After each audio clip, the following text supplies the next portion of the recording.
All right. Okay, Mr. Bernstein, you want to kick us off? If he eventually finds the mute button. No, wrong button. It's another one. Any key.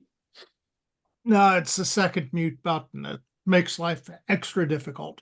Hi, everyone. It's May 12th, and it's Tinderbox Meetup with Michael Becker. This is Mark Bernstein, the designer of Tinderbox. And if you'd like to get notices about meetings and new versions of Tinderbox and other good things, stop by the forum at forum.eastgate.com or just drop me a note at bernstein@eastgate.com and I'll get you onto the list. You can also sign up on the homepage. So without further ado, here's Michael Becker. Hi, everybody. Welcome to today's session. We don't actually have a planned session today, so we'll see how this goes. First of all, foremost, for those in the US, Happy Mother's Day. I do apologize for my lack of absences over the last few weeks, or my absences over the last few weeks. Today is the day I did graduation ceremony last week, and today I'm submitting my final draft for signature. So I should have my signatures to my dissertation, which was all written in Tinderbox by Wednesday or Friday of next week. So very, very excited. And so I will be back to good form following the start of next week, where I'll actually be hosting the Tinderbox meetup with Mark Anderson in his house. So I'm heading off to Portsmouth next weekend, and so I'll be hanging out with Mr. Anderson in England for a few days. So I'm super excited. So Michael, are you officially Dr. Becker? Can we call you doctor? I want to be, but until I actually get ink on paper, I can't actually use that term. So so exciting though. I am all but in name. I just need the administrative sneaker mouse or whoever that is to walk through and actually get ink on paper. So we'll I'm gonna call you Dr. Becker if you don't mind. Yeah, you're more than welcome to, but Thanks, I can't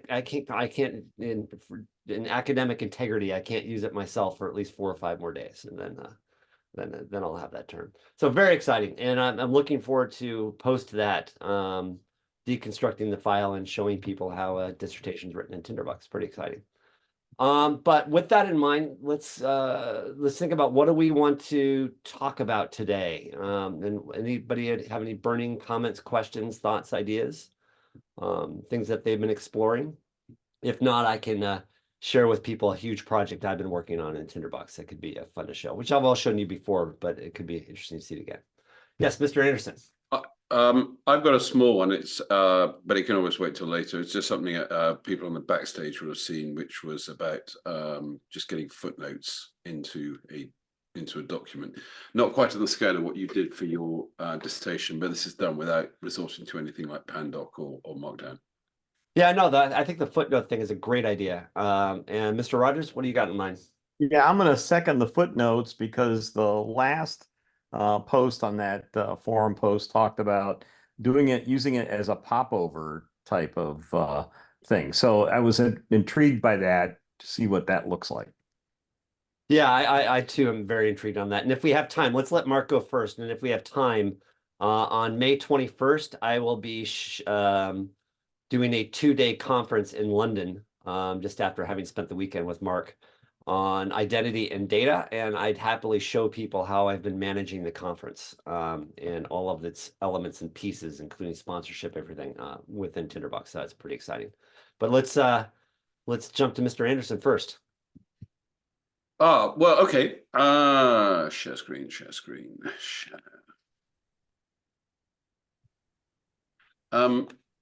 Right. So there's nothing particularly mind-blowing here. I think most of us know how footnotes work, but something I've been meaning to do for ages is to just do that useful thing of being able to have a web page with the article's footnotes at the base and to have 2-way links going. So in other words, you go to the footnote, you come back, and I can show you that. So I've got a note here that's got some footnotes in it, and if I preview it. Here we go. I've just put some padding in here, but I can actually click on a footnote. I can go to the footnote and then I can come back to where I was. And this works obviously an export, but it works internally as well and doesn't require any JavaScript. So browsers have moved on along a bit, and all this stuff is actually now reasonably simple. The fun part is putting it together in Tinderbox in a way that doesn't tread too much on the text. And one of the things I want to do is to have numbered footnotes. In fact, a quick side point is that if you want to go down the route of using the old style of sort of daggers and asterisks and paragraph marks, that's fine. But bear in mind, you may want to leave out asterisks, because these days that gets picked up by things like Markdown and similar, and is liable to cause you unexpected results. It's just the way the world has moved. So asterisks are perhaps aren't as safe in that usage as we might have thought. So how did I go about this? So that the challenge is that until we export the file, the note, we don't know the number of the footnote, because I might add another footnote, I might go to this place here, and I might decide to add a footnote in this point, in which case all the footnotes that come after it now need to be renumbered. So we don't want to hardwire that. So what are the bits, the bits we need for assemblage? Well, the call in the note needs to know which footnote it's going to call. And here I'm using ID rather than path. I'll pick up on that aspect later, but you could use path. And the two things, well, the main thing it needs to know is we're going to export in this position after the word road. We're going to export a superscript numbered footnote. You'll notice I'm not using a link to the footnote, because I don't want the word road, for instance, or Turnpike Road. I don't want that to be a link. I want the link to come after in the form that you see here. Where are we? So actually, so you can see there's a superscript 2 there. I'm sorry if it's a bit small. And other considerations that I was looking at the time is that just using subscript and superscript HTML tags will often play with your line height, making your document work, but to those who care, just look wrong, because some lines will now be line spacing will be taller than others. So I attempted to wrap all that up in the program as well. So kudos to Mark Bernstein, who suggests, well, why not use an export macro? And this is actually pretty cool, because for those who've not met them, this little do command here, so that it uses the caret notation. So, okay, I'm a bit of export code. The first argument is the name of the macro, and then every comma delimits another macro argument. Just find my inspector, bring it on screen. Where macros live is on the export tab, on the export inspector, and in the macro tab. And I have one defined in this note. Let me just see. Let me see if I can't just make that a bit bigger.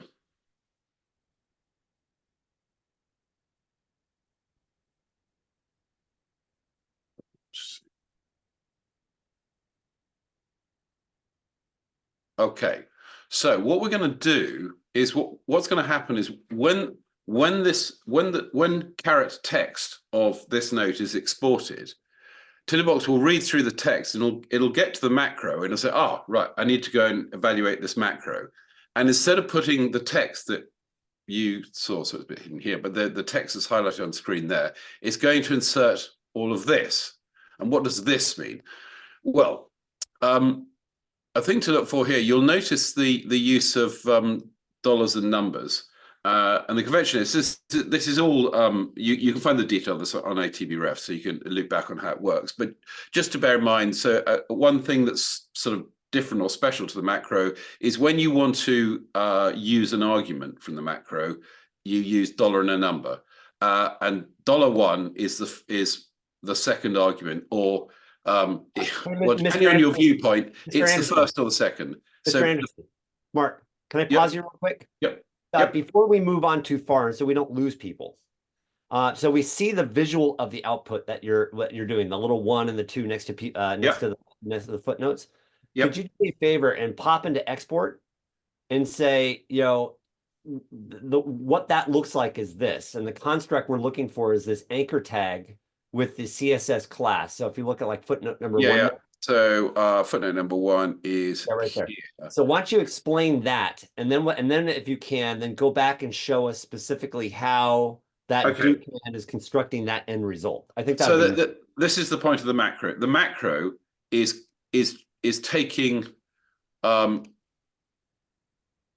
the first case, the first macro is this bit here, and in the it's taking those arguments to feed into the okay.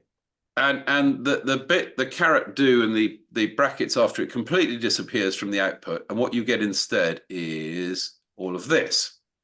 And this is done using the macro, which I'm just explaining here. So but can you read that in before you move on? Can you read that in English? So span says well, I'm just going through it. I'm just the bit to explain before I go through the code bit by bit is just to understand that where you see a number $1 or $2, what that means is it's the first user supplied argument. So it's in fact the second argument. The first one is the name. In this case, it's a macro is called add footnote. So it's telling Tinderbox use this macro as opposed to any other macro. And then $1 is the next argument that comes after it. And in this case, I know because I set it up, it's going to be the $ID of the footnote note that we want to link to. So if you can go click back on text for me real quick. Yeah.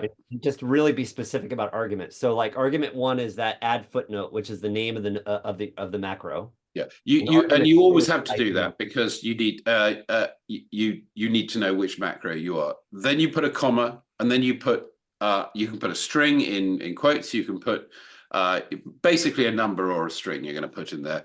You don't need to use quotes unless you're going to put something sort of gnarly that might confuse things. I think sort of usual caution applies that if it's just a word or a single ordinary number, you don't really need to put anything extra around it. If it's a string that might be misinterpreted, you can put double quotes around it in Tinderbox. Okay, right, because it's going to go through. It's going to chop it all up on the commas. So, for instance, if you put some text in there with a comma in it, you definitely want to put some quotes around. So Tinderbox says, that's not an argument delimiter. That's part of an argument going in.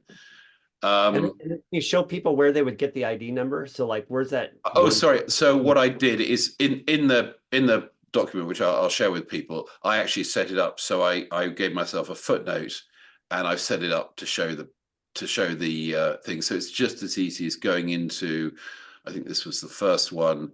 I deliberately put these out of order to check that when I do the export, it doesn't matter in which order the footnotes are stored compared to their position in the source document. So all I have to do is I go in here and copy, and then I can go into here, and I would just paste that in. Okay. And then why are you passing the macro smoke? Or sorry. This was another. This is a trick I learned a while back that can be quite useful. If you recall, I said that when the macro is evaluated, all the contents of the macro disappears, but it's obviously still there in the source note. Now, it can be quite useful to know where your footnote is pointing to, because you forget. And in fact, this is something Tinderbox does for you if you actually use its footnoting convention. It will put a highlight. It will make a text link on the text you use to create the footnote. It will create a footnote, and it will create to and from links. But in this case, if I click this, I've just made it. The trick I've done is I've made a text link inside the macro, and that allows me to see where it is. Now, the eagle-eyed and Mark, just so you, and the convention there is that's not for the output. That's for you to be able to go back and forth between the footnote while you're writing. Because if I was to not put it inside the macro, it will get exported, and I don't want to suddenly have a link where I'm supposed to be putting a footnote. And you may have noticed there's no $2 in here. So in fact, I'm not even using the attribute, the argument that's defined here. and it doesn't matter. That's not going to upset Tinderbox. So this is a nice free way of having, so I've got a link in the basic text, but in the output text, that link disappears. So I've got the convenience when I'm working in my document, because future self might forget where that link, to what that footnote note is. And bear in mind that obviously this is a small document and I've got the notes close to hand. But in a real document, they may be stored elsewhere, and or not visible on this tab or something. So it can be quite useful. You don't have to do this. You could just as easily delete that. I mean, this will work as well, because I must give this number or the macro won't work. But if I choose to give it some more information, I can do that, knowing that that information will not travel from the source dollar text into the exported text. Okay? And that's because you're not using that argument $2 anywhere in the macro. Correct? Yes. Yeah. Right. And then can also that the code that said wouldn't know what to do with the link, but it doesn't matter because we're not going to use it. So it's a deliberate trick that I think this one doing Ted Gorenson's blog a while back. We use it doing his stretch text mechanism, because again, you're trying to remember, well, what was the effect of the parenthetical text I'm linking to here. Could you can you show how are you creating that link? Like, how do you create smoke? That link smoke. Oh, all I did was zip link or something like that. No. Well, I'll come back to. Oh, now here's an interesting thing: is it turns out that if you have a number that has no space before it, that when I do that, Tinderbox says aha, and it'll if I open if I open the browse links, we find that. I think I now need to, but basically it will eventually turn up. It will get auto detected as a telephone number. Not to worry. It doesn't matter.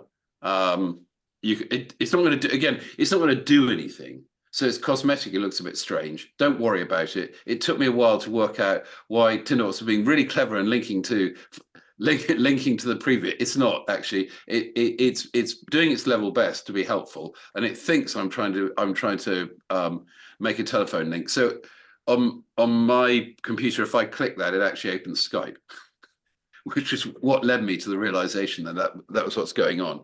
But I mean, I gloss over this because it doesn't matter. It's accidental. Once you know it, so you really don't need to worry about it. The fact that it's a link doesn't matter because you're not going to press it because you know why it's a link. So I wouldn't worry unduly.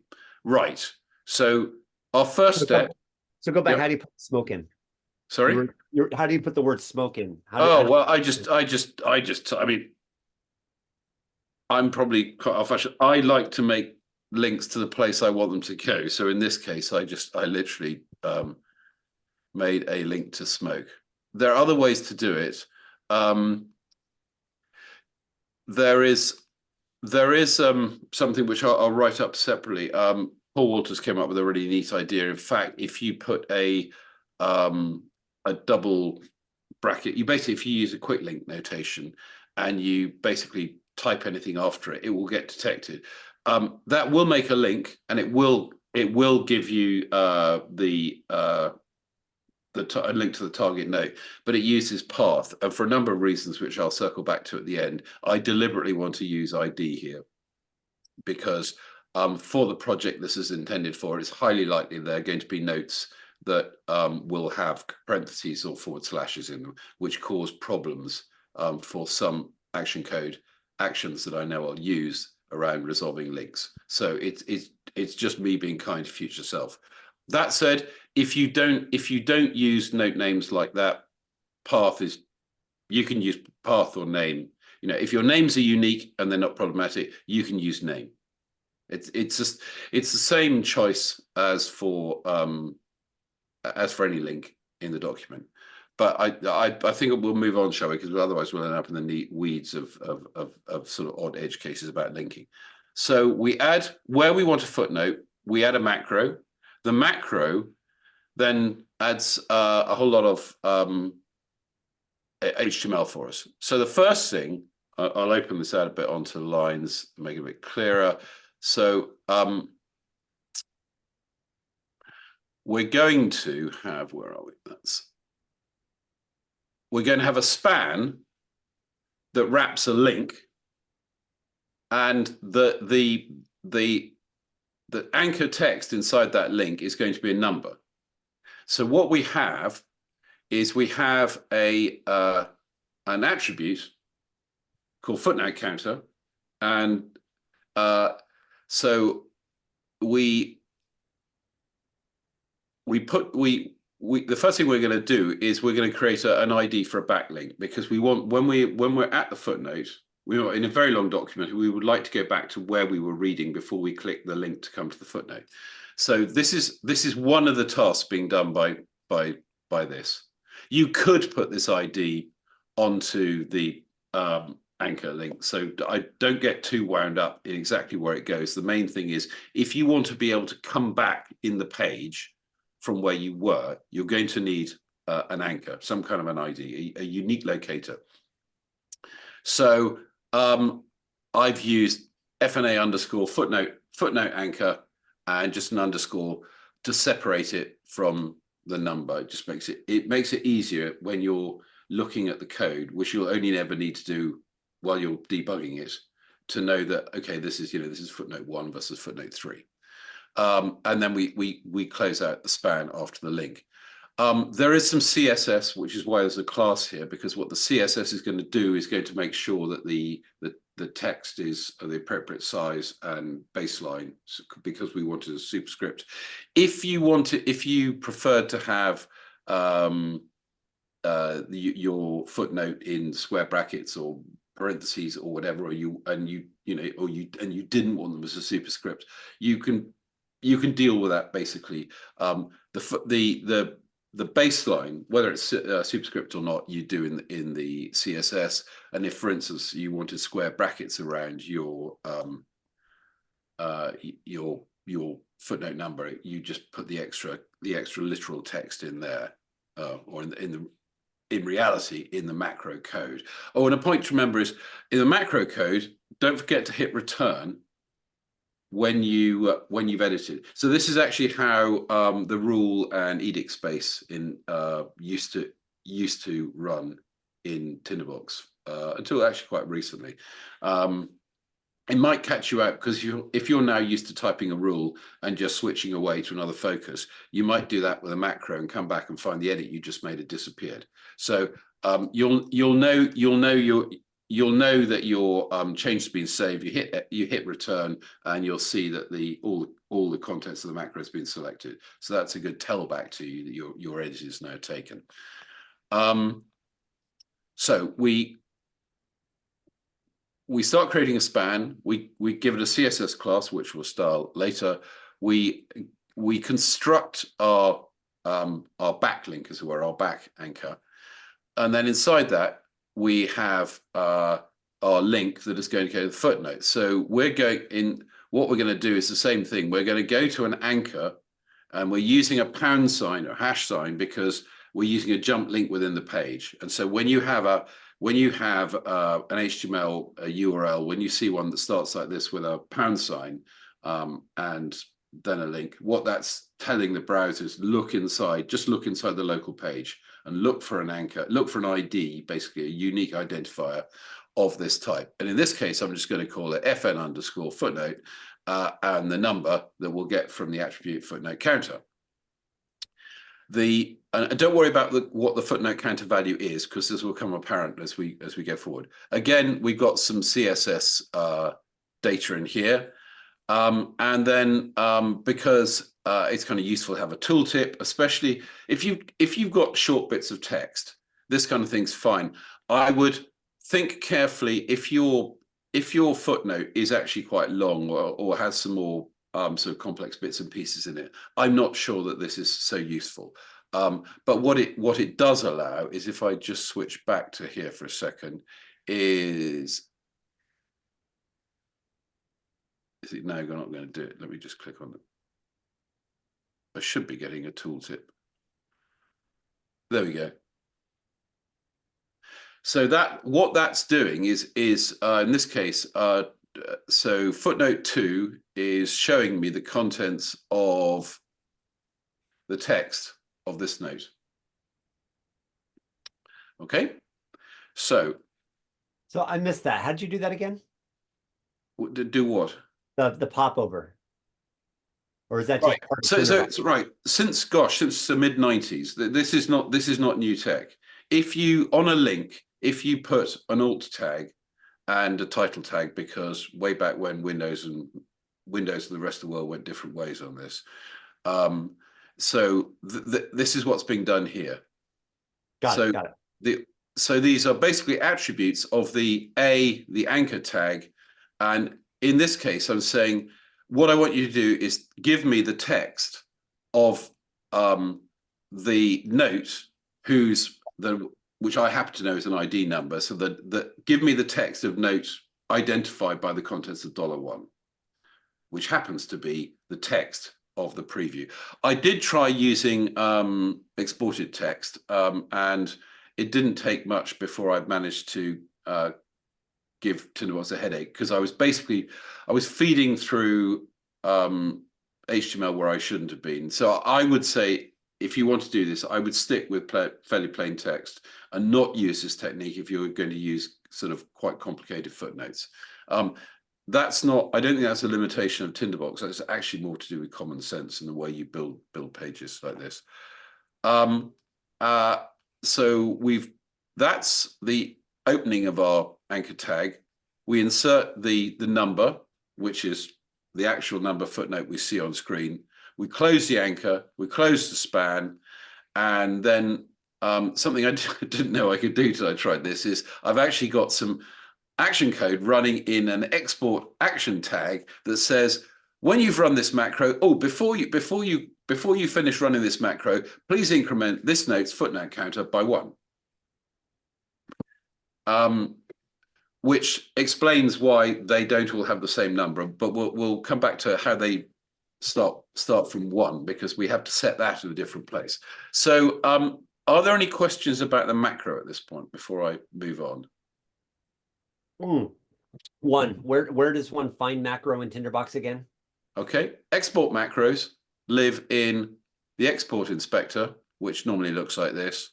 And it's the right-hand tab. It's the one that most people never look at because they haven't used an export macro. And I had to remind myself when I came to make one. I think, oh gosh, where do they live?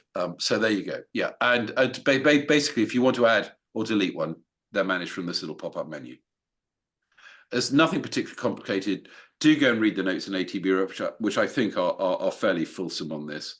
That essentially, once you get the hang of it, you open the macro, you write the macro's name, which is case sensitive, put a comma, and then your first argument, comma, your second argument, and so on. And one note is, if you have a macro where you've got lots of arguments, the first thing I ever used to use it for, in fact, was writing image tags, which potentially take up to about 5 inputs if you want one for the alt tag and you want one for the height and the width and this kind of thing.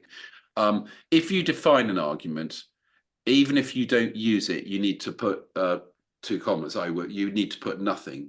So basically, if you were, say, supplying arguments 1 and 3, but not 2, you put the value of argument 1, comma, comma, and then the value of argument 3. Again, it's all explained in ATB Rough. Okay. This is wickedly cool, by the way. So, that's the first part. We've set that up. We don't actually need to do anything with the footnote itself. We've identified what it is here, and then the next part of it, the next part of this is done in the export template. I suspect when I play with this some more, I may be able to abstract it a bit more, because I'm trying to cut down on this syndrome where you end up, and some of us have experienced that you have an export template that's got absolutely yards of action code in it, because that's where it needs to run. But it doesn't help. And things like, of course, we don't get code coloring because it might seem, you might think, well, why not? But don't forget, you've got all sorts of other code. You've got export code. So there's plenty to confuse a parser that's trying to color up action code. So the next part of the action is at the beginning of the export template. We're going to do a number of things before we actually run the template out. We're going to find out how many footnotes there are. And there are a number of ways to do it, but the one I hooked on was I asked the text, and I used the counter currencies of, which is an action code operator, and because I know add footnote is going to be unique, that well, unless I'm bad hair day and forget and decide to suddenly put the word add footnote into my the text in my note. This basically will only match places where I have put, so we've moved that out of the way. So I've got 1, 2, 3, 4. So the code at this point, so V notes, I'm using a variable just so I don't end up with a kitty litter of attributes, which I have to clear up afterwards. But don't worry, if you prefer to use attributes, that's fine. But now we have the affordance of variables. It's perhaps neater to do it this way. So I'm going to store the number. So in this case, I should end up with a number of 4. The next thing I say is, well, if you've got more than 0 footnotes, because there's no point in running this code and doing all this extra work if there are no footnotes to mark up. And this is where we reset the counter, because every time we loop through this, we're incrementing. You will have seen when we look to the macro code, it's incrementing the footnote counter. Okay, but we always wanted to start from 1. So here I effectively reset the counter for this export. Then I declare a list and I set it to the output of a function. Again, this is a joy of, this is where functions begin to come in their own, because you don't have to have all that code sitting in the template. Before I start showing you the function, are there any questions about the template so far? Okay, so now we're going to go to the first of these functions. So I've given it the text of the note, which is the note we're exporting. And in fact, I'm replicating this count. This is slightly belt and braces. It's just to make sure I don't do any extra work if we don't need to. And essentially, so I check that we've got some macros, and if there aren't, I just return back. So any way you put return in a function, it drops right out of the function straight away and nothing else runs. You might need to consider that if you've done that, but you were expecting something at the other end of the process, obviously you need to handle that, but that isn't a problem for me here.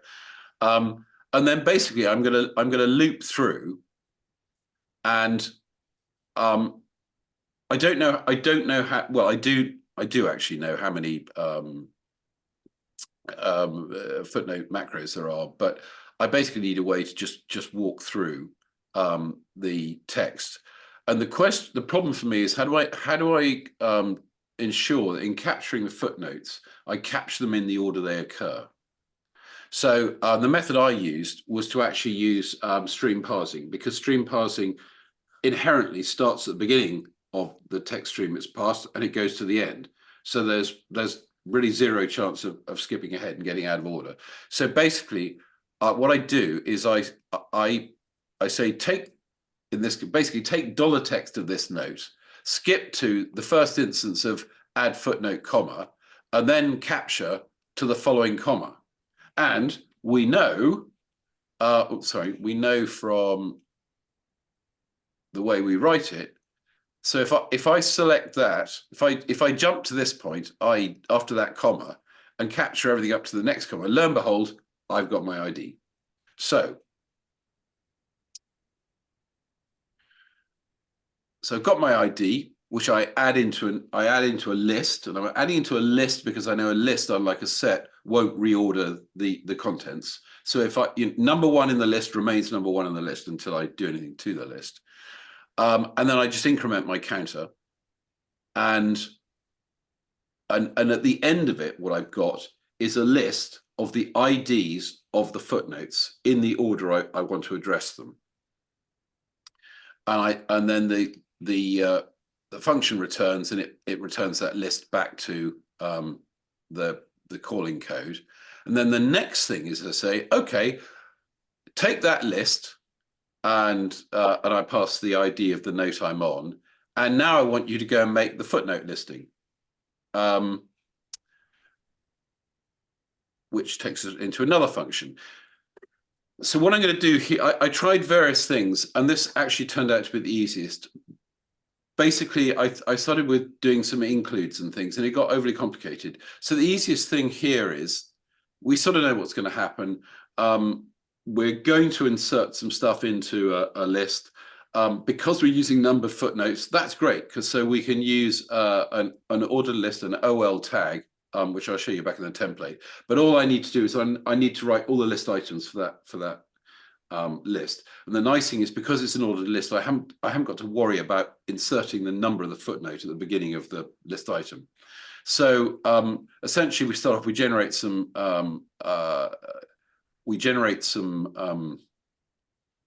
HTML. This is split out in various lines because originally I had this as a hyphen, not an underscore. And lo and behold, because this turns out to be a number, what was actually happening is I was confusing the Tinderbox parser, for which I blame myself, not the app. This is the thing that when you're taking numbers in and out of strings, it can be difficult for the application to know what you want. So by not putting it into one long line, this just all works. So I start writing the name of the footnote. The footnote is going to be FN underscore the number of the footnote, which again, we started at 1 and we're iterating through the list, and we know that the first ID in the list is going to be footnote 1. Then I take the exported string, because we're now moving the data from the text of a footnote into HTML in the exported document, and then I just lop off the closing paragraph tag. Why? Because we've got to insert the backlink. We wanted to have our backlink, and we don't want the backlink to be on a separate line, which it would normally do if we put it outside the closing paragraph tag. And I thought it was, rather than start finagling around with CSS or something to move the backmark up onto the same line, it's quite easy. We know the end of text is going to be a closing paragraph tag, which is 4 characters. So we use the substring method and we just lock that off the end. Then we add a space just so that the numbers stepped out slightly from the end of the word before. And then we basically now we create our backlink. So we know we want an internal link starting with a hash sign, and we know that we know that I was using FNA underscore, and the number each end is the same. So it's FNA underscore 1 in this case for the first time through the loop. And then I just add in some a class to allow me to do styling if I need it. And then the same trick as you saw before. In this case, I'm hardwiring the message, just basically indicating if you're not sure what the return glyph means, that if you click this, it will take you back to where you were. Then we put our return symbol in. I mean, you could put something like, you know, back to main text or something if you felt you needed to. We close out the anchor tag, and then we close out the P that we removed up here. So we still got, now we got compliant HTML, and then of course we close out our list item and put in a line break just so the code that's exported is a bit clearer, and then we're adding as we go, because we're using the plus equals notation, which is saying take V notes and add to it the thing on the right, which is a short way of just writing V notes equals V notes plus, and that's been in Tinderbox for some while now. But it's just the same as, you know, thing equals thing plus something else. And when we're done, we return that. So that takes us back to the template. So now at this point, vlist string is holding that list of the footnotes and their numbers, and then we run out our article, and then after we've exported the text, we just check again whether there are any footnotes, and there are, in which case we're going to add a ruler just to separate it from the end of the text. I put in a div just because, well, for good value. And then I put a little heading, and again, a CSS class mainly so I could style it if I wanted to. It's a good idea to do that by and large. If you think you're going to need to mess around with styling, you might as well put some names in early, and then you can come back and use them if you need them later. And it's a victimless crime if there's actually no code on the CSS. Then we open our ordered list, and so an OL gives us a numbered list rather than a UL, which will give us a bulleted list. And then into that, we just literally write verbatim the list of the footnotes that we created in this line up here. And then we're done, finished. And it is as simple as that. So how that all pans out is, so we start with this, or preview when I go to export. So just to make the point that it's there, bring it across. And I put the padding text in simply because, so when I press footnote 1, I go to footnote 1. If I press the backlink, I go back up to where it started. And you can put all sorts of whistle bells on top of this, but that's the general part. A few more things, but I'll take it. I see Dave has his hand up. Yeah, you've been explicit enough that I think I can follow this going back through the video. I have a pretty good sense of what you're doing. My question deals with the overall structure of the Tinderbox document itself.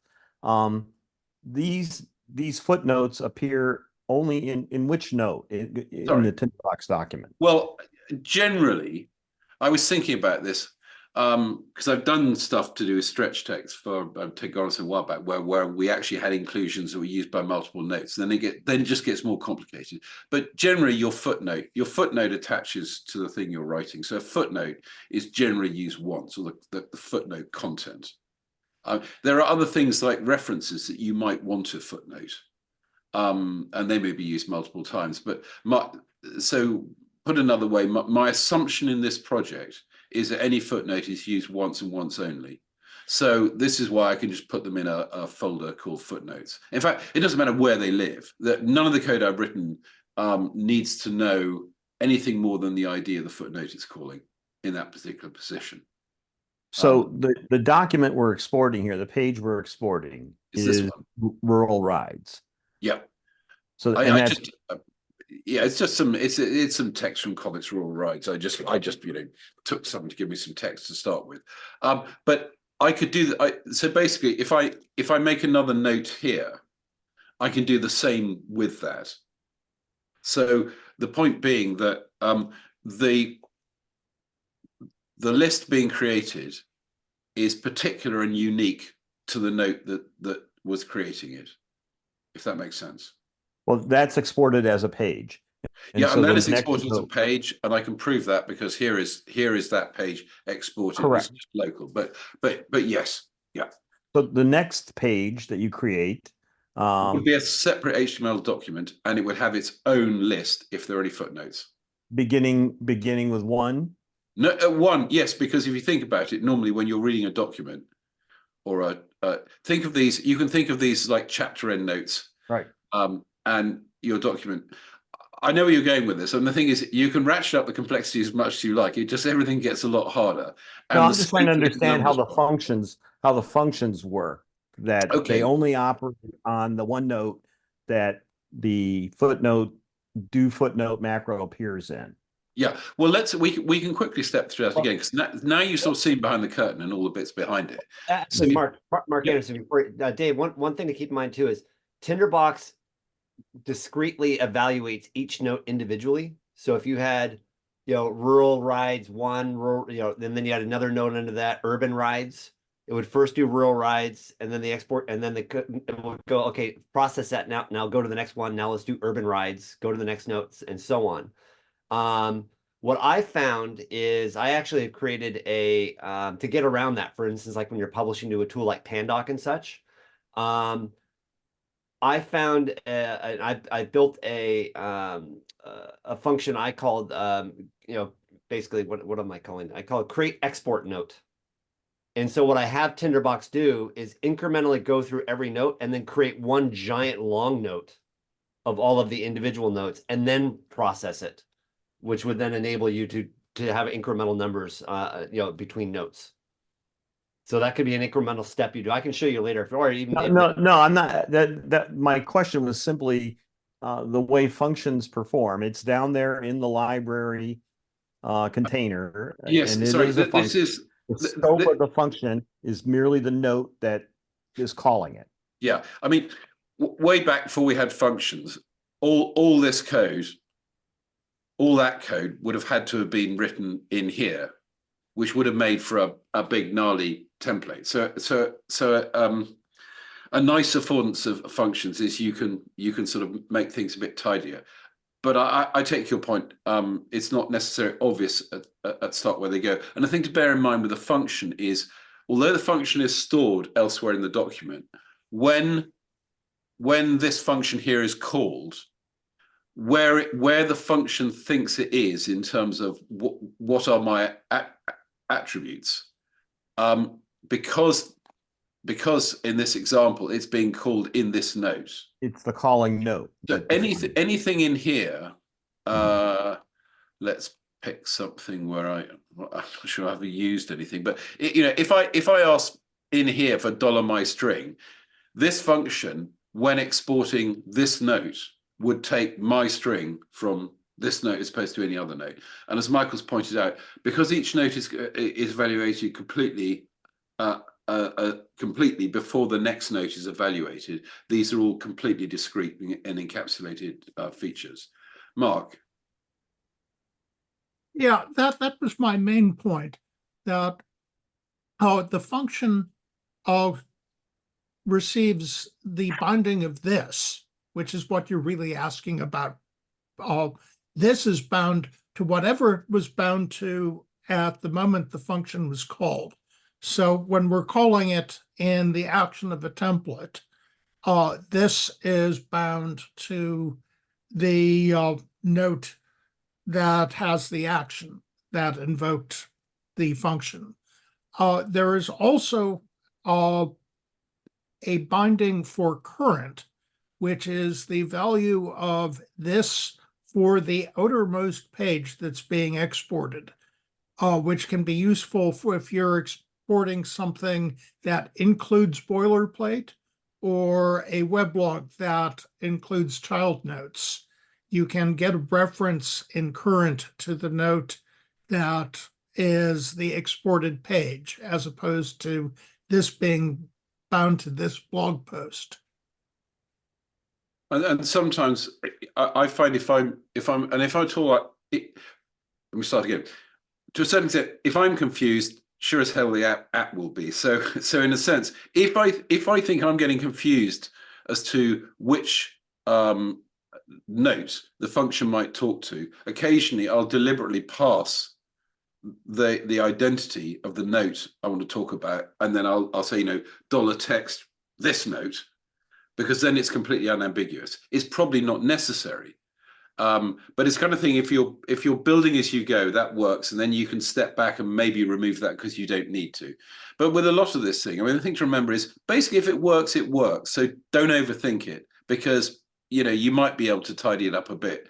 But for most of us, at the level we're using this, we're not absolutely thrashing the power of what's available. So once it's written and it does what it needs to, I wouldn't worry too much about whether some other person may look over your shoulder and sort of thumb their chin and, yes, that could be done better. Dave? Oh, no, I'm not.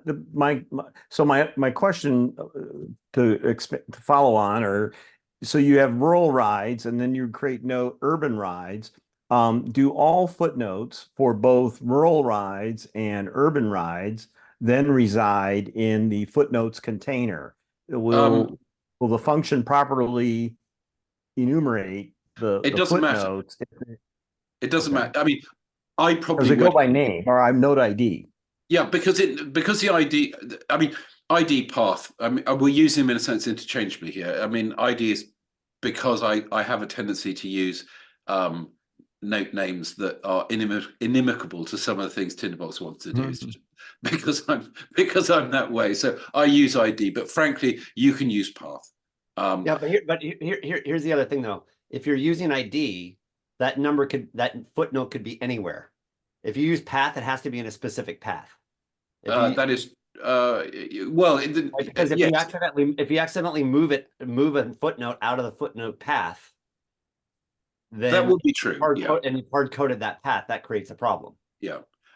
Yes, you're right. I think it's a slightly post hoc justification, and we shouldn't place too much sort of weight on this difference between using path and ID. If you need to use it, you need to use it, and if you don't, you genuinely you know it's absolutely and you'll figure it out in context when you're yeah. Go ahead, Dave. I see this. Yep. For possible penetration, it's not important that each document page note have its own separate footnotes note, that all footnotes can reside in the one footnotes container, that footnotes that apply to different pages, or is that wrong? No. That's entirely for my sense of tidiness and me remembering where I put them, because certainly in the case of using an ID, the ID it just runs across the whole document. I could put it inside the library if I wanted. It wouldn't be a very clever thing to do, but so it doesn't matter as long as the calling code has the ID number or path, correct path of the footnote. It doesn't matter where it lives. Okay, it's just going to count those footnotes within that document, regardless of the number of footnotes in the footnotes container. Oh yeah. Just the only thing that matters in that container is their ID. You could, again, if you want, if it helped you as the author, you could make a sub container in footnotes for every calling thing, which you probably do simply because your future self could remember we're in violent agreement. Which idiot put this stuff here? Yeah. I'm just looking for an affirmative, a nod in the vertical direction that the function will operate correctly with all the footnotes in one container, and it will be able to identify the footnote that is relevant to its note by the fact that the note IDs for each footnote are unique, and you're calling the unique ID within that new page, Urban Rides or whatever. So, okay, I'm just re-expressing this to hopefully demonstrate that I get it, that I understand it.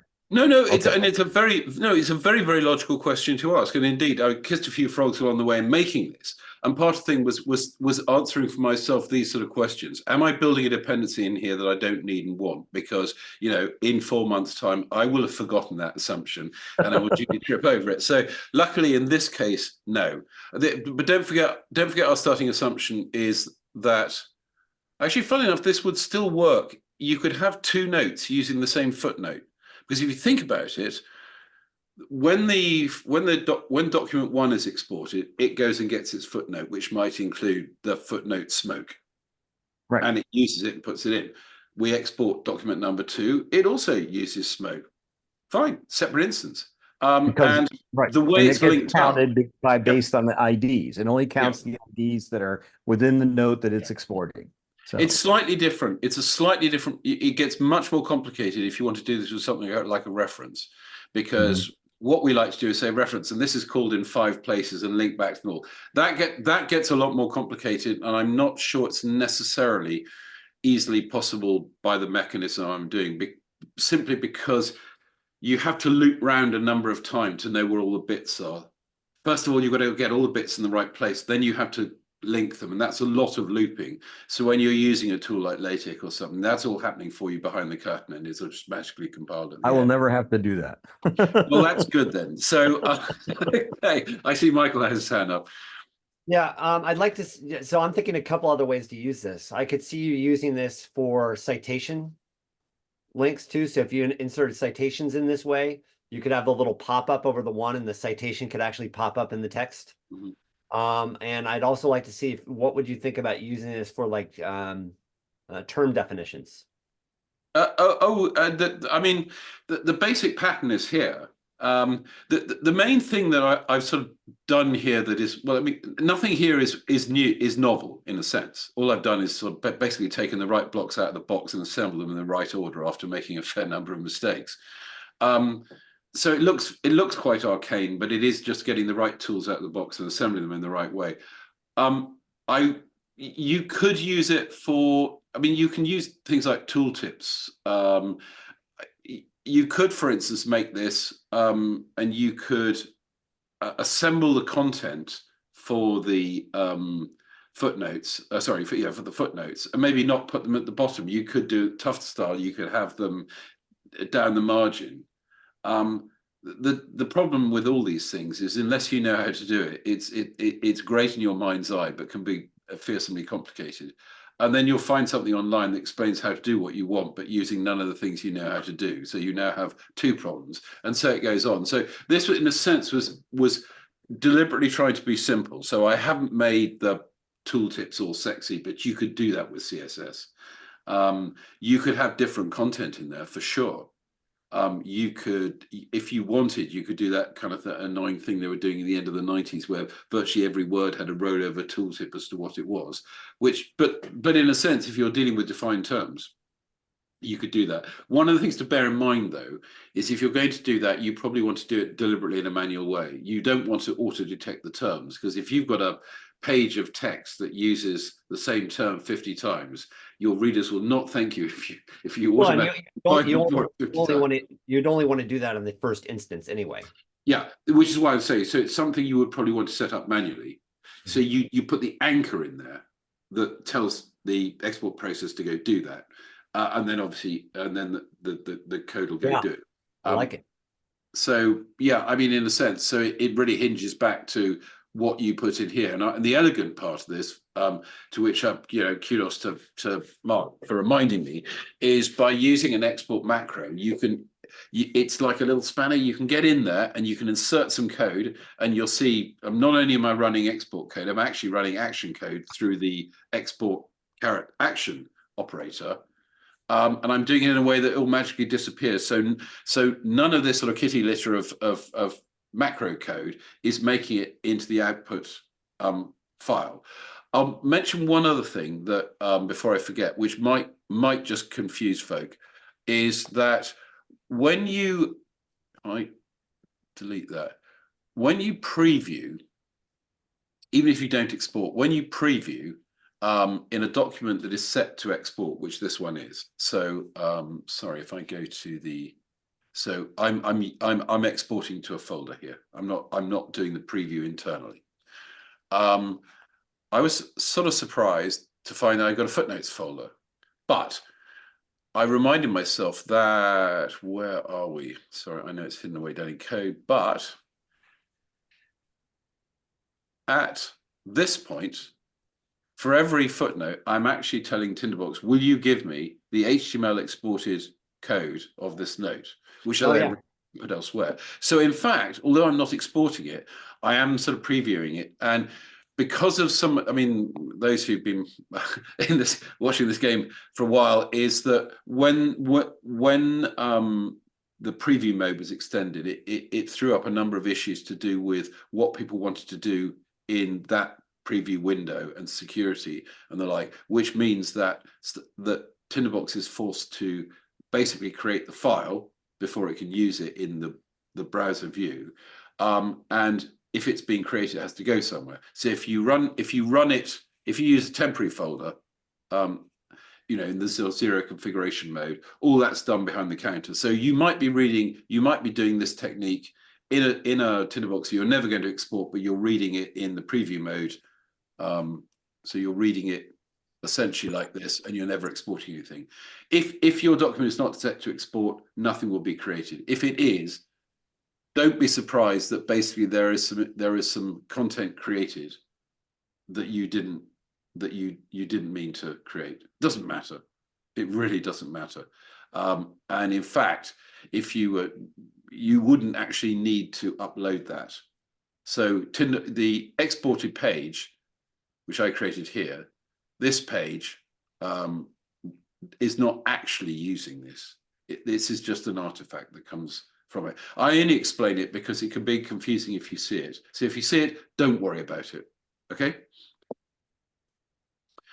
And lastly, there are a section in here of notes. So I've sort of answered in a sense for myself as I went along, some of them, and I'm reminded that Dave's given me a couple others that I should probably add in there, because the entirely logical question about, you know, does this have to be in a place? Can it be reused and all these sort of things? Because then they're not obvious before the fact. And this is the problem. If you're doing it for yourself, you don't have to worry about this. If you're doing it for somebody else to use, you really do have to think about this, because otherwise, although people can see the end point, there are an awful lot of questions that arise along the way. Dave. So, not related specifically to this issue, but you mentioned the kind of extraneous data that appears during an export. Once you do the first one of that, if it's a document you're going to export repeatedly, you can set up, if you have Hazel, or if you can attach a folder action to your export folder, you can have those files moved to the trash so that you'll never see them. You can look in the trash and find them, but you will never see them in your output. Indeed, for most of this, I mean, it's not very clever. I should be a bit more organized, because I'm dumping it just into my downloads folder, which is my alternate desktop, because my desktop is also full of things that I put to hand. So realistically, if you were doing this, you create a folder. It doesn't matter where you create a folder. So all this stuff will be turning up under that folder. So it's easy to find where it is. Because bear in mind that anything that Tinderbox exports is exported in the context of this outline, which is why I obviously must have touched. I obviously had preview turned on, and I clicked into the library, so it's now giving me a, you know, Tinderbox. Oh, right, you want an HTML version of that, and which is a good point. Say, don't worry about it. Genuinely, it's hard. It's almost not worth the effort of tidying it up if you don't need to worry about it. I mean, you're not intending to look at this stuff. What you're intending to look at is this. Well, except if you're uploading it and your FTP program has to look at it and then decide what to do with it. Sure. But I mean, I don't, you know, you're absolutely right, and what follows isn't to argue against that, but to say that, you know, it's one of these things that it's a law of diminishing returns, trying to keep it all absolutely tidy. In truth, I just, you know, unless I had a real need, or somebody else needed to look at it, it's probably far more relevant if you've got to share this. So, funny enough, the reason I was actually using IDs rather than paths here was because I'm doing this. Basically, this will feed into consulting work. It's going to be done for other people who won't know half of what I know about the tool, and it needs to just work. Which reminds me that I mentioned that Paul Walters very kindly, his suggestion that he made to me, it was on a sort of private message, which was very polite of him, but I took his point, because he wasn't trying to make an alternate point, but he said, let's add footnote.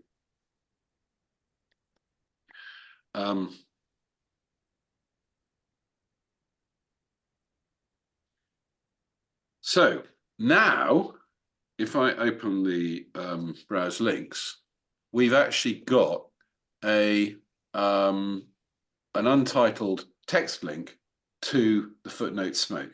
So that's another, if you're not using IDs, because this one will use the path if you need to work with that link. So you could do that. It's just another way, and it goes to show that, you know, that there is generally more than one way of doing this. My advice to anyone who is not used to fiddling around with sort of the darker parts of HTML and CSS is make the basic bits, and then worry about the whistles and bells, and, you know, whether the footnotes are the, you know, numbers are the right size, and all this sort of thing. So I mean, for instance, one of the things that I've done in here is that you might just notice that this text is following the typographic convention, that it's slightly smaller font size than that. But, you know, that's just doing it because I could, not because I need to. Another question, Michael. Yeah, well, just so you know, though, just because you could, not because you need to, having just been through the academic process, the need to part can get incredibly painful. Mhm. So that sometimes those little details really matter depending on your context, but that's here nor there. There's Uh, one Go ahead. final point, because the question is probably in people's minds is if you were doing a complicated page of include, so you had a page that's including other pages into its body text, could you do the same thing?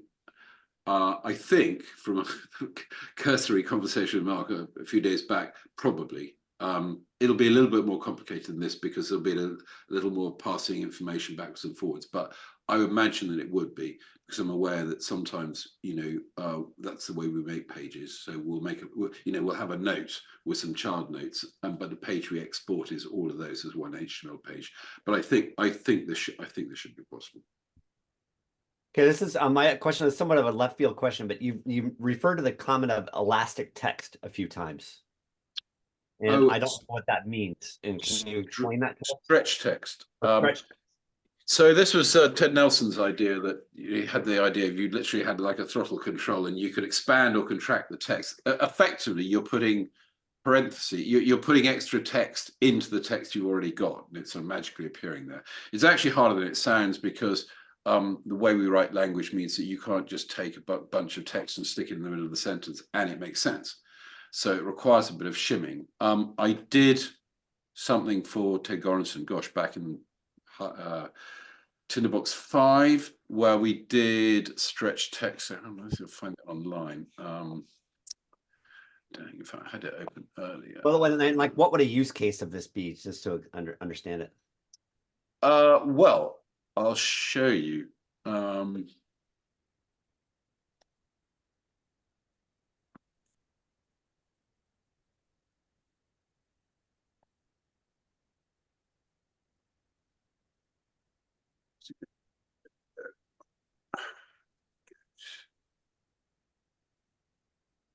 So, some of this is broken in this instance of the site, but basically, he has what's happening here is anywhere you see one of these eyebars. Sorry, ignore the annoying black popover, which is text somebody added. It was broken, but effectively, what's happening here is this has to use JavaScript, but the page is exported with additional text in the HTML. So when I click this, we get this extra block of text, and it includes all the way down. This is just folding subheadings, but it's some quite elegant structure here. The idea was there are different colors. I have got a version of this as work. I got all this working for him, actually. The trouble with these sort of things is that I had to reverse engineer some minified JS text to do it. But this in effect is stretch text. This is sort of Nelson type stretch text happening. You can open and close it. Anyone who's used, sorry, we're not seeing your screen. There we are. This one. Oh, I'm not. I'm seeing you. I see. Oh, well, I'm in a different window. I'm in a parallel universe on your computer. Well, that goes without saying. So, can you see my browser now? No. How many? Well, if you look at Windows, go to Zoom, the Zoom menu will have a number of windows, or it may be if you right click the Zoom logo in your dock. I mean, mine tells me it's up in participants. In the upper right hand corner, there's an icon, swap shared screen with video. Huh? So if I do that, I see you, David. I don't see the video. So It's a small view on the top right corner of your screen.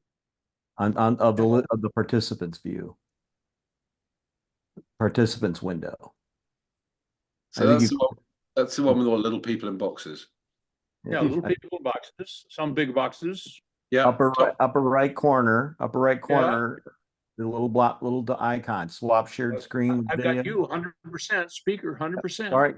So see the swap shared screen with video little icon in the top of that participants window?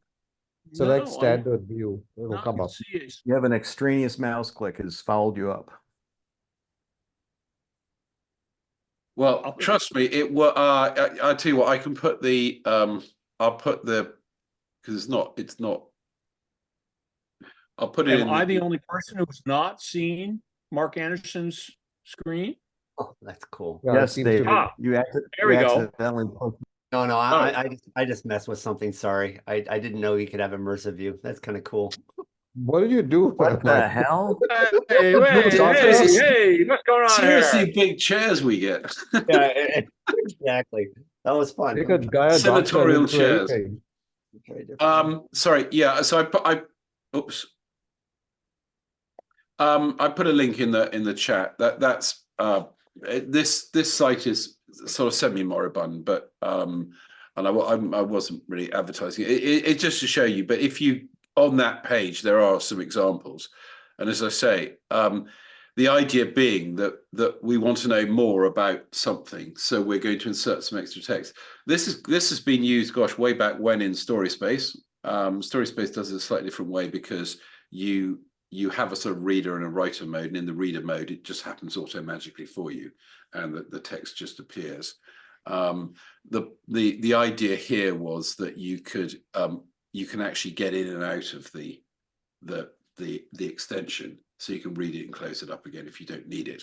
And obviously, again, if you see that and you don't feel the need to follow the digression, you don't need to look at that. I mean, you could say this is sort of Footnotes on steroids, because Footnotes tend to be, unless you're exuberant, not more than 1% or 2%. I know some people have them that pages long. David Foster Footnotes Wallace. within Footnotes have been done as well, but that's fairly off piste. This you will see references to stretch text. People don't do it very often because it's hard, and I know getting this to work was quite a pig. Not from the Tinderbox aspect, but just the trying to figure out which bit of information had to go where and navigating around browser quirks. And this was all done. I can't remember when in version 5 it was 2008 rings a sort of bell. No, maybe it's a bit after that. But this project pushed Tinderbox export quite hard at the time. It looks beautiful. Yeah, that's the trouble. You see, I show you this and everyone else wants one now. Yes. I just upload the action code and I'll get going. It's an awful lot of very small. There's an awful lot of includes and templates and code, which I would take me for sure. Yeah, hours to explain. Then again, once it's built, you don't have to worry. I mean, but it sort of shows the power. In fact, the Tinderbox that creates the site you're looking at, actually, there are 4 sites. It exported four different subdomains. If I go to, so this is essentially a different blog on a different subdomain, and the whole lot was created out of one TBX file. I'm still asking myself why, but that's what I was asked for, so we did it. So he's just divided his site into multiple subdomains, which probably makes sense from his organizational and uploading, entire sites perspective. Yeah. So I'm doing some work with Ted at the moment, actually, to take some of this content and move it on. That's nice. The use of glyphs is quite interesting in and of itself, totally. Yeah. And so, I mean, you can see here, so this is using styled rollovers because someone was asking about tooltips. So the little black pop-up you're seeing is essentially a tooltip, but it's a tooltip that's being gussied up a bit by having extra CSS and JavaScript to move it in the right place and all sorts of stuff like that. It's quite a pain to do because it's normally easy to turn it on, and then it's infernally hard to get it to do what you want or to go away when you don't want it anymore.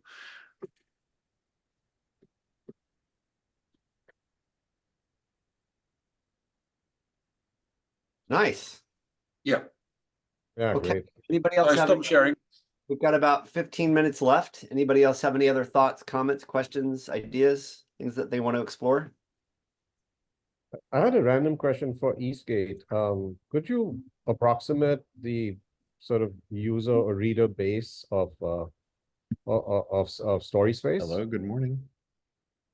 For Story Doing fine, Space, thank I you. mean, are you talking about readers or writers? And it's complicated. For sure. Readers more. I'm just interested in seeing if there's sort of a reading community or how it all goes and where they download from. Oh, I mean, it's a few thousand probably. Over time, it's larger, but it's harder to know how many people read or wrote some Story Space hypertext when they were in school, and now some of them are in mid-career, Got and doing completely different stuff. Right. Even for Tinderbox, which is larger and easier to find out about, it's really quite hard to know how many people are actually using it and how many people are going to get around to using it. And as we all know, some people wait a couple of years and then get around to using it, and then they use it every day. Yeah, for sure, for sure. Makes sense. Okay, thanks. Okay, anything else? All right, I could jump into the event stuff, but I hesitate doing that because it would take more time. Detlef? Yeah, just for Mark, I just thought about after seeing the code for your footnote, the last function. I really would. If I had to do it, I would separate the HTML from the action code, just to have it easier to be maintained. And I think it's really easy. You just put it into a separate node, and then you add the placeholder in these nodes, and then you just use replace, and then you can very easily modify your HTML for your footnote without touching the action code at all. Yeah, that's really nice. I mean, that's sort of typical elegance of, once you've got it. The thing is, normally the first thing is you're just trying to get the thing running at all, which is about where I am with this. And that's exactly but what you said is, I'm really glad you mentioned that, because I think that's a really useful thing to do. Explain that? So once you know which bits are where,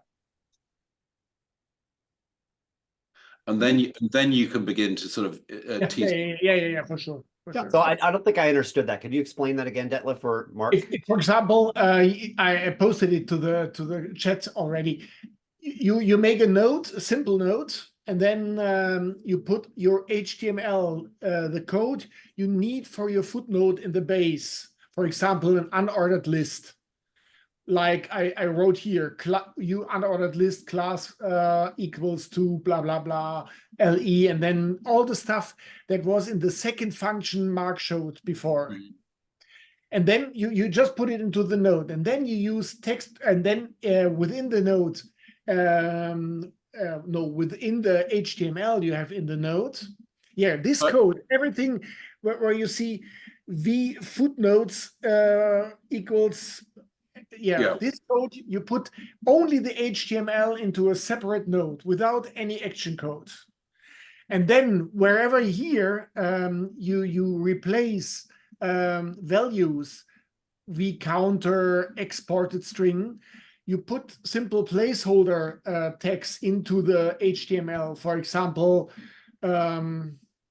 whatever you like, and then you use text replace to replace those placeholders. Then you return the text of this node. No, first you copy the text of the node to a variable. There you replace all the placeholders, and then you return this text to the calling function. And then you have everything you have here, but the HTML is plain HTML, and you can edit in these separate nodes without touching this. I think the function is already there, what I showed you in the chat. Maybe it works. I didn't test it.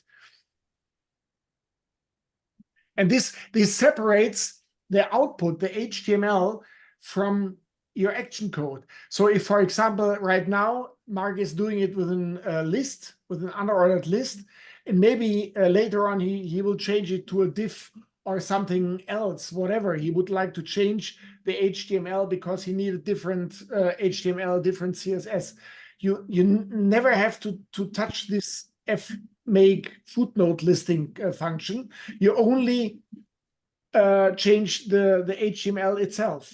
And it will always, like a template, will always be copied. And the only thing you have to do is to replace those placeholders in this HTML code. It's very easy to maintain them. Interesting. Okay, got it. I have to play with that idea. Mr. Bernstein. Just throwing an idea, building on Detlef's idea out there. We already have quite a sophisticated technique for separating HTML and content, the template system. One could, in fact, export ad hoc notes that contain the footnote information, here a note, as an attribute, have the template in the text, or have a note in the text and adopt the template. You include the note and then you modify it. That is like wild and crazy, but it's another way you could get it done. And it's definitely something to once you know how to do it, it's more evident. It's probably the sort of degree of sophistication to not shoot for on the first project, because all these things we just mentioned makes sense when you sort of understand how it threads together. And as I said, what you're looking at here is still fairly raw. This was just after I finished getting the thing working. You can certainly polish up a lot more, and if you were going to be using it a lot more and in volume, all these suggestions definitely are worthwhile. But if you're looking at thinking, right, I'll go down, I'll write one of these for myself tonight. I allow yourself to get to that end point later, because if you build too much structure in to start with, if you've not done it before, my experience is generally I get lost in it. I mean, I know where I want to go, I just don't know how to get there. Whereas you can take, here is a very good point. That's absolutely rightly pointed out. You can take this function and you can make it much more easy to maintain. So now we know what we want.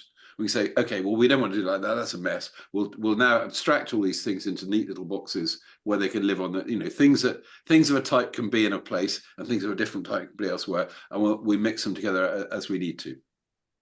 So Mark, go ahead. So go ahead. Sorry, Mark, go ahead. Yeah, one other thing that's been glossed over and shouldn't be neglected completely is from talking about the general design of this approach to footnotes to having it working was one day. And that was really quite extraordinary. I was thinking a week, 2 weeks, but this is one day essentially. And that is quite a tribute to Mark, but it's nice to know that you can get there in a day.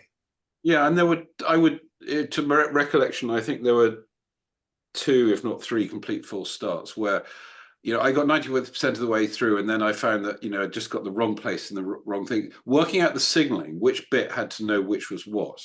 And for instance, I made it far too broad to start with. I mean, what's really interesting is I was putting the IDs of the various notes into the HTML anchors because I thought it'd be useful. And actually, you don't need to. I mean, on one page, footnote 1 just needs to know where footnotes 1 caller is, and vice versa. And as you're working out that number, you've got it for free. So it's something of don't overcomplicate it. And funnily enough, that unlocked it all rather fell into place once I'd simplified the method I was using for the anchors. So one other question, Mark, before we wrap up. So let's say I wanted now to disable this, but not remove the code from your note. So if you can go click on a note. Yeah. Yeah. What would we do, or what might we add to that would say, if I wanted to now be able to preview this note without the footnotes being added, where could we add to that? You not do any of that. which means that because that's not done, and because this basically runs that wrapper, so basically if you had, you'd need to turn this off.